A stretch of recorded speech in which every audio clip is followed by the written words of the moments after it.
પૂના સંખેડામાં આવેલી 99 વર્ષ જૂની પંચાયત માર્ગ મકાન વિભાગની કચેરી જર્જરિત હાલતમાં છે। કચેરીનો અને અધિકારીઓને જીવનનું જોખમ સહન કરવું પડે છે। શૌચાલયમાં દરવાજો ન હોવાથી 1 વર્ષથી મુશ્કેલી ભોગવાય છે। આ કચેરીમાં બેસનાર અધિકારીઓ સંખેડા અને બોડેલી તાલુકાના કામોનું નિરીક્ષણ કરે છે, પરંતુ તેમની કચેરી પાસે જર્જરિત સ્થિતિમાં છે। પુલના સર્વેની જેમ કચેરીનું સર્વે ક્યારે થશે? માર્ગોનો વિકાસ કરતી આ કચેરી પોતાનો વિકાસ ભૂલી ગઈ છે। અધિકારીઓ બાબતે ચૂપ છે।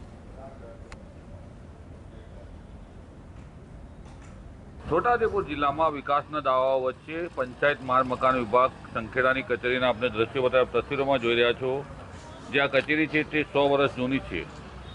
આખી કચેરી જર્જરિત છે અને તેમાં તમામ દિવાલો પણ જર્જરિત છે। આની તપાસ ક્વોલિટી કંટ્રોલ કરે તો તમામ આખું બિલ્ડિંગ જ જર્જરિત છે।